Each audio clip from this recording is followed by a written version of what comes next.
मीरपुर नाम के शहर में तेजस अपनी पत्नी नीरू के साथ रहता था। पति पत्नी दोनों ही नौकरी करते थे। एक दिन तेजस गांव अपनी माँ के पास फोन करता है।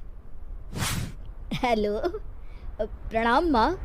जीते रहो माँ। तुम दादी बनने वाली हो हैं? अरे वाह, ठीक है बेटा, मैं कल ही आती हूँ। जब माँ जी शहर पहुंची तो बेटे बहू ने बहुत अच्छे से स्वागत किया। लीजिए माँ जी, चाय। अरे गर्मा गर्म पकोड़े ले आओ माँ के लिए। नीरू रसोई में गई और 2 मिनट में ही पकोड़े ले आई। जी ये लीजिए। बहू, जादू से बनाए हैं क्या? अभी तो रसोई में गई थी।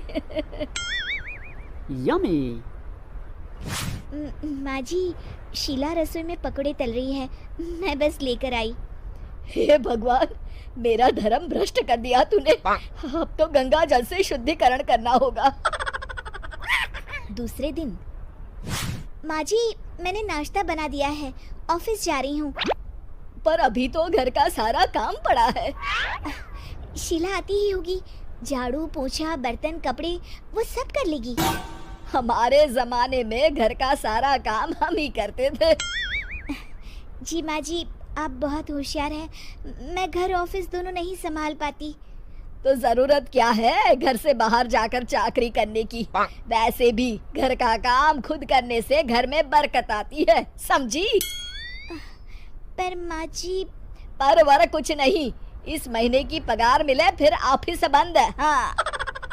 रात को नीरू तेजस से कहती है, सुनिए जी, माँ जी बोल रही थी कि मैं नौकरी छोड़ दूँ।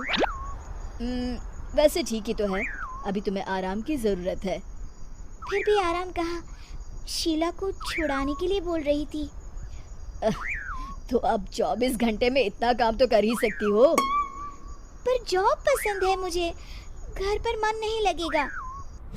अगले दिन जब दोनों ऑफिस के लिए निकल रहे थे, मेरी तो कोई कीमत ही नहीं है इस घर में। माँ जी, आजकल महंगाई बहुत है, रहन सहन भी बदल गया है, दोनों नौकरी करते हैं तभी ठीक रहता है। अच्छा, तू कहना क्या चाहती है? मेरा बेटा तुझे बिठा के खिला नहीं सकता? तू ही इस घर का खर्च चला रही है, हैं? नहीं माँ जी, मेरा वो मतलब नहीं था। मतलब खूब समझती हूँ, ये बाल धूप में सफेद नहीं किए मैंने। हाँ।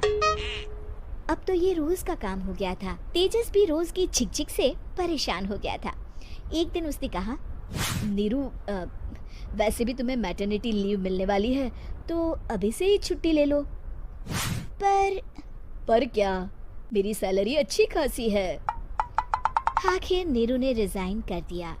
जब बच्चा हुआ तो घर में सब बहुत खुश हुए।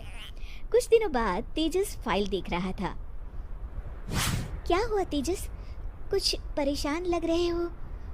हाँ, वो हमारी जितनी सेविंग्स थी वो तो हॉस्पिटल में और छठी के फंक्शन में खत्म हो गई है नीरू। और अभी वैसे मंदी चल रही है तो मैं बोल रही थी कल मुन्ना को हेपेटाइटिस का टीका लगवाना है। नीरू, क्या पोस्टपोन नहीं कर सकते? नहीं जी, बिल्कुल नहीं। अब तेजस को समझ में आ रहा था कि उससे गलती हुई है। पैसों की कमी का असर घर के माहौल पर भी पड़ रहा था। अगले दिन, बेटा मेरा चश्मा और ये दवाइयाँ ले आना, पर्चा देते हुए माँ जी ने कहा। जी। तेजस, मुन्ना के लिए दूध का डिब्बा और डायपर भी ले आना, और ये किराने के सामान की लिस्ट है, इसे भी लाना है। तेजस गुस्से में लिस्ट मरोड़ कर फेंकता है और चिल्लाता है, पैसे क्या पेड़ पर उगते हैं? ये ले आना, वो ले आना। अरे पर ये जरूरत का सामान ही है। वो गुस्से में बिना कुछ कहे ऑफिस चला गया। अरे अरे लंच तो ले जाइए।